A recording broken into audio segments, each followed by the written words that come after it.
ओम शांति। आज 21 जनवरी 2025 के साकार बाप दादा के मधुर महावाक्य है। बाबा ने कहा, मीठे बच्चे सवेरे सवेरे उठ बाप से मीठी रूह रिहान करो। बाप ने जो शिक्षाएं दी हैं उन्हें उगारते रहो।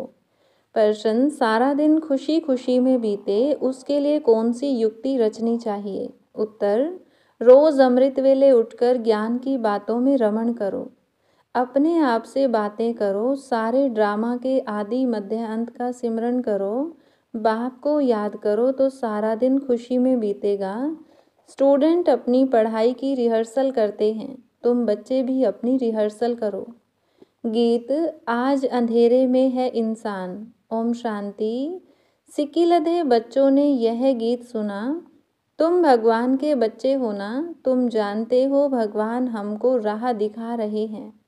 वह पुकारते रहते हैं कि हम अंधेरे में हैं, क्योंकि भक्ति मार्ग है ही अंधियारा मार्ग। भक्त कहते हैं हम तुमसे मिलने के लिए भटक रहे हैं। कब तीर्थों पर, कब कहाँ दान पुण्य करते, मंत्र जपते हैं, अनेक प्रकार के मंत्र देते हैं, फिर भी कोई समझते थोड़े ही हैं कि हम अंधेरे में हैं।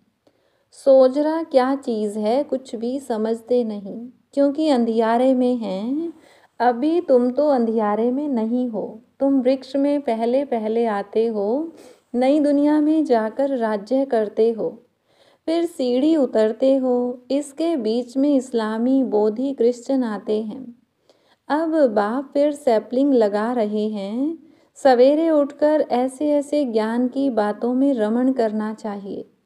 कितना यह वंडरफुल नाटक है। इस ड्रामा के फिल्म रील की ड्यूरेशन है 5000 वर्ष। सत्युग की आयु इतनी, त्रेता की आयु इतनी। बाबा में भी यह सारा ज्ञान है ना। दुनिया में और कोई नहीं जानते।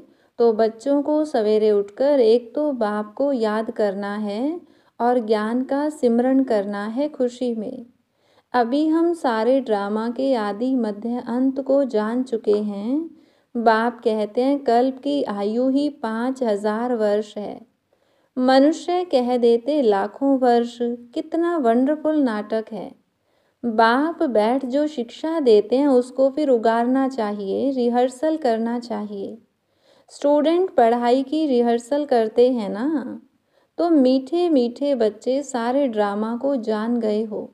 बाबा ने कितना सहज रीति बताया है कि यह अनादि अविनाशी ड्रामा है। इसमें जीतते हैं और फिर हारते हैं। अब चक्र पूरा हुआ, हमको अब घर जाना है। बाप का फरमान मिला है, मुझ बाप को याद करो। यह ड्रामा की नॉलेज एक ही बाप देते हैं। नाटक कभी लाखों वर्ष का थोड़े ही होता है। कोई को याद भी न रहे। 5000 वर्ष का चक्र है जो सारा तुम्हारी बुद्धि में है। कितना अच्छा हार और जीत का खेल है। सवेरे उठकर ऐसे ऐसे ख्याल चलने चाहिए। हमको बाबा रावण पर जीत पहनाते हैं। ऐसी ऐसी बातें सवेरे सवेरे उठ अपने साथ करनी चाहिए तो आदत पड़ जाएगी। इस बेहद के नाटक को कोई नहीं जानते हैं। एक्टर होकर आदि मध्य अंत को नहीं जानते हैं। अभी हम बाबा द्वारा लायक बन रहे हैं। बाबा अपने बच्चों को आप समान बनाते हैं।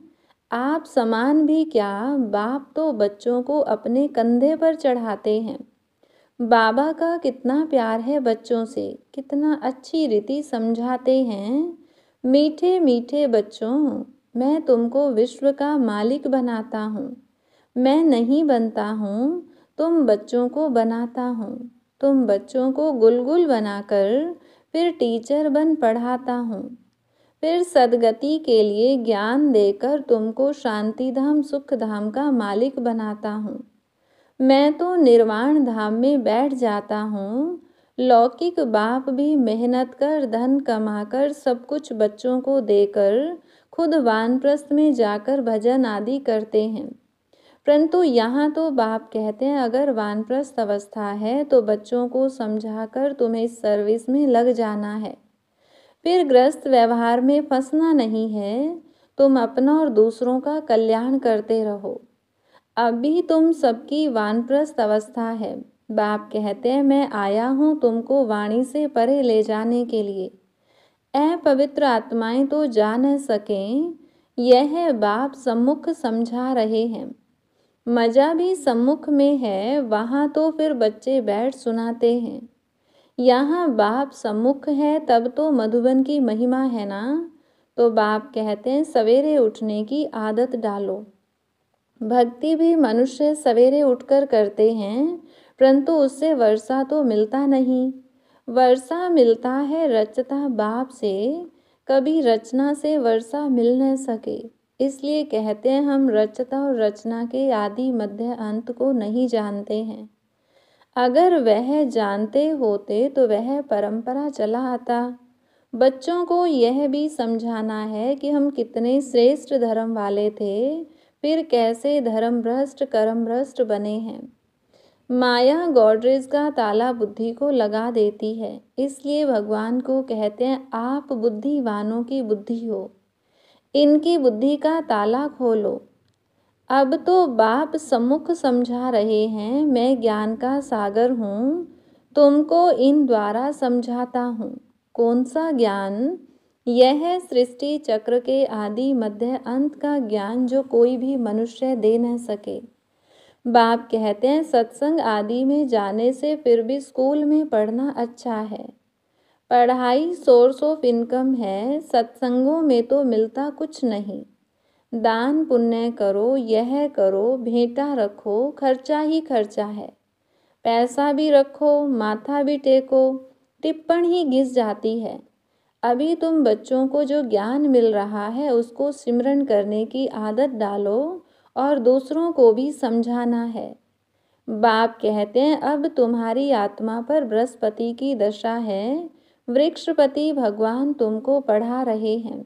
तुमको कितनी खुशी होनी चाहिए, भगवान पढ़ाकर हमको भगवान भगवती बनाते हैं। ओहो, ऐसे बाप को जितना याद करेंगे तो विकर्म विनाश होंगे। ऐसे ऐसे विचार सागर मंथन करने की आदत डालनी चाहिए। दादा हमको इस बाप द्वारा वर्षा दे रहे हैं। खुद कहते हैं मैं इस रथ का आधार लेता हूँ, तुमको ज्ञान मिल रहा है ना। ज्ञान गंगाएं ज्ञान सुनाकर पवित्र बनाती हैं कि गंगा का पानी। अब बाप कहते हैं बच्चे तुम भारत की सच्ची सच्ची सेवा करते हो। वह सोशल वर्कर्स तो हद की सेवा करते हैं, यह है रूहानी सच्ची सेवा। भगवान उवाच बाप समझाते हैं भगवान पुनर्जन्म रहित है। श्री कृष्ण तो पूरे 84 जन्म लेते हैं, उनका गीता में नाम लगा दिया है, नारायण का क्यों नहीं लगाते हैं? यह भी किसको पता नहीं कि श्री कृष्ण ही श्री नारायण बनते हैं। श्री कृष्ण प्रिंस था, फिर राधे से स्वयंवर हुआ। अब तुम बच्चों को ज्ञान मिला है, समझते हो शिव बाबा हमको पढ़ाते हैं। वह बाबा भी है, टीचर सतगुरु भी है, सदगति देते हैं। उच्च ते उच्च भगवान शिव ही है। वह कहते हैं मेरी निंदा करने वाले ऊंच ठोर पा नहीं सकते।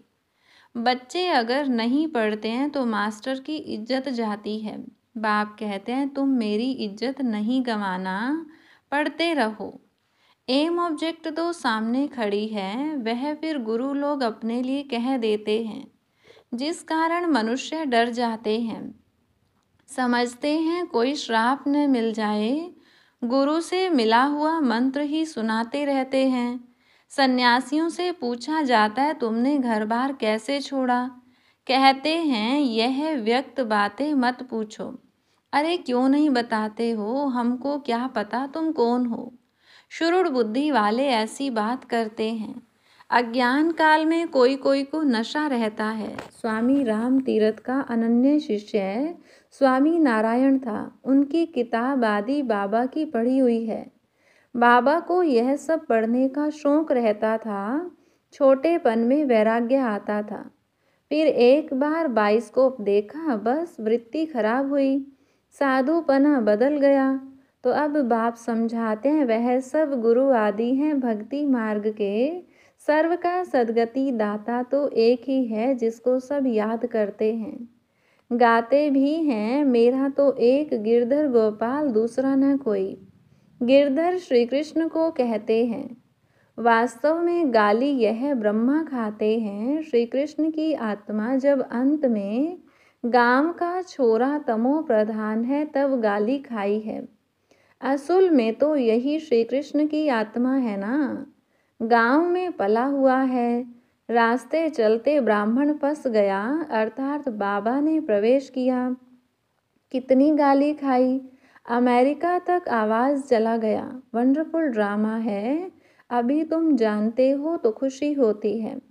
अब बाप समझाते हैं यह चक्र कैसे फिरता है। हम कैसे ब्राह्मण थे फिर देवता क्षत्रिय बने। यह 84 का चक्र है। यह सारा स्मृति में रखना है। रचता और रचना के आदि मध्य अंत को जानना है जो कोई नहीं जानते हैं।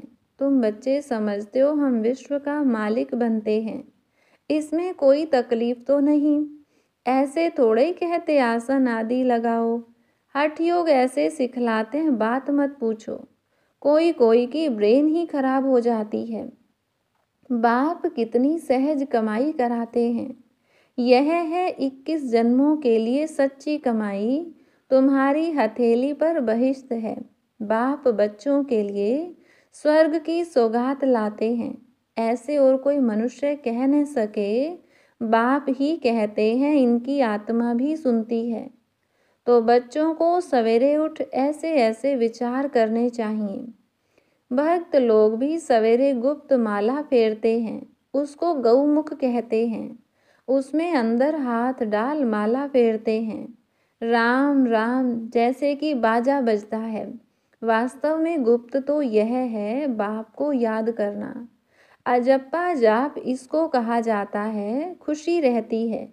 कितना वंडरफुल ड्रामा है। यह बेहद का नाटक है जो सिवाय तुम्हारे और कोई की बुद्धि में नहीं है। तुम्हारे में भी नंबरवार पुरुषार्थ अनुसार हैं। है बहुत इजी। हमको तो अब भगवान पढ़ाते हैं। बस उनको ही याद करना है। वर्षा भी उनसे मिलता है। इस बाबा ने तो धक से सब कुछ छोड़ दिया क्योंकि बीच में बाबा की प्रवेशता थी ना। सब कुछ इन माताओं के अर्पण कर दिया। बाप ने कहा इतनी बड़ी स्थापना करनी है सब इस सेवा में लगा दो। एक पैसा भी किसको देना नहीं है। नष्टो मोहा इतना चाहिए। बड़ी मंजिल है। मीरा ने लोक लाज विकारी कुल की मर्यादा छोड़ी तो कितना उनका नाम है। यह बच्चियां भी कहती हैं हम शादी नहीं करेंगी।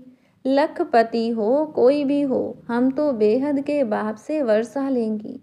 तो ऐसा नशा चढ़ना चाहिए। बच्चों को बेहद का बाप बैठ श्रृंगारते हैं। इसमें पैसे आदि की दरकार भी नहीं है। शादी के दिन वनवाह में बिठाते हैं। पुराने फटे हुए कपड़े आदि पहनाते हैं। फिर शादी के बाद नए कपड़े जेवर आदि पहनाते हैं। यह बाप कहते हैं मैं तुमको ज्ञान रत्नों से श्रृंगारता हूँ। फिर तुम ये लक्ष्मी नारायण बनेंगे। ऐसे और कोई कह न सके। बाप ही आकर पवित्र प्रवृत्ति मार्ग की स्थापना करते हैं। इसलिए विष्णु को भी 4 भुजा दिखाते हैं। शंकर के साथ पार्वती, ब्रह्मा के साथ सरस्वती दिखाई है। अब ब्रह्मा की कोई स्त्री तो है नहीं। यह तो बाप का बन गया। कैसी वंडरफुल बातें हैं। मात पिता तो यह है ना। यह प्रजापिता भी है। फिर इन द्वारा बाप रचते हैं तो माँ भी ठहरी। सरस्वती ब्रह्मा की बेटी गाई जाती है। यह सब बातें बाप बैठ समझाते हैं। जैसे बाबा सवेरे उठकर विचार सागर मंथन करते हैं बच्चों को भी फॉलो करना है। तुम बच्चे जानते हो कि यह हार जीत का वंडरफुल खेल बना हुआ है। इसे देखकर खुशी होती है घृणा नहीं आती। हम यह समझते हैं हम सारे ड्रामा के आदि मध्य अंत को जान गए हैं। इसलिए घृणा की तो बात ही नहीं। तुम बच्चों को मेहनत भी करनी है। ग्रस्त व्यवहार में रहना है, पावन बनने का बीड़ा उठाना है। हम युगल इकट्ठे रह पवित्र दुनिया का मालिक बनेंगे। फिर कोई कोई तो फेल भी हो पड़ते हैं। बाबा के हाथ में कोई शास्त्र आदि नहीं है। यह तो शिव बाबा कहते हैं, मैं ब्रह्मा द्वारा तुमको सभी वेदों शास्त्रों का सार सुनाता हूँ। श्री कृष्ण नहीं, कितना फर्क है। अच्छा, मीठे मीठे सिकिलधे बच्चों प्रति माता पिता बाप दादा का याद प्यार और गुड मॉर्निंग। रूहानी बाप की रूहानी बच्चों को नमस्ते। रूहानी बच्चों की रूहानी बाप दादा को नमस्ते। धारणा के लिए मुख्य सार। पहली पॉइंट, पढ़ाई पर पूरा ध्यान देना है। ऐसा कोई कर्म न हो जिससे बाप, टीचर और सतगुरु की निंदा हो। इज्जत गंवाने वाला कोई कर्म नहीं करना है। दूसरी पॉइंट, विचार सागर मंथन करने की आदत डालनी है। बाप से जो ज्ञान मिला है उसका सिमरण कर अपार खुशी में रहना है। किसी से भी घृणा नहीं करनी है। वरदान, संपूर्णता की रोशनी द्वारा अज्ञान का पर्दा हटाने वाले सर्च लाइट भव। अभी प्रत्यक्षता का समय समीप आ रहा है, इसलिए अंतर्मुखी बन गुह्य अनुभवों के रत्नों से स्वयं को भरपूर बनाओ। ऐसे सर्च लाइट बनो जो आपके संपूर्णता की रोशनी से अज्ञान का पर्दा हट जाए, क्योंकि आप धरती के सितारे इस विश्व को हलचल से बचाए सुखी संसार, स्वर्णिम संसार बनाने वाले हो। आप पुरुषोत्तम आत्माएं विश्व को सुख शांति की सांस देने के निमित्त हो। स्लोगन, माया और प्रकृति की आकर्षण से दूर रहो तो सदा हर्षित रहेंगे। अपनी शक्तिशाली मनसा द्वारा सकाश देने की सेवा करो। जब मनसा में सदा शुभ भावना व शुभ दुआएं देने का नेचुरल अभ्यास हो जाएगा तो मनसा आपकी बिजी हो जाएगी। मन में जो हलचल होती है उससे स्वतः ही किनारे हो जाएंगे। अपने पुरुषार्थ में जो कभी दिल शिकस्त होते हो वह नहीं होंगे। जादू मंत्र हो जाएगा। अच्छा, ओम शांति।